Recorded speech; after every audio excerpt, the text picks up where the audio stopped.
Assalamualaikum warahmatullah kon ñëw gën rek ci benn leral wala ñaar yu xaw am solo moy bu fekkee biñ leen njëkk won moy bu fekkee da nga bëgg xol sa code email ndax des fois nga gis sa téléphone réer wala ñu sàcc ko am ku la wax jox ma code email bi ma localiser ko wala ma yàq téléphone bi léegi nag boo ko bëgg xool am na lu gën a gaaw mooy da ngay dugg sa contact bi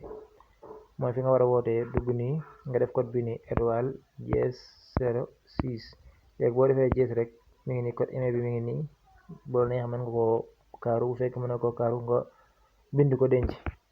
beneen bi mooy bu fekkee da nga bëgg xool ba xam sa téléphone ñu ngi lay enregistré ndax des fois nit mën naa enregistré def loo xam sa téléphone day enregistré say appel ak say SMS ak lépp léegi boo ko bëgg xool moom da ngay def étoile dièse 62 dièse léegi boo bësee nii moo xam Tigo la moo xam Orange boo mën ok rek dina la ko wan boo defee nii tuuti léegi ñëw na war na transfert d'appel waa nga gis na livré données nga xool bépp boo gis mu def bii rek xamal ne yow mi ñu ngi lay enregistré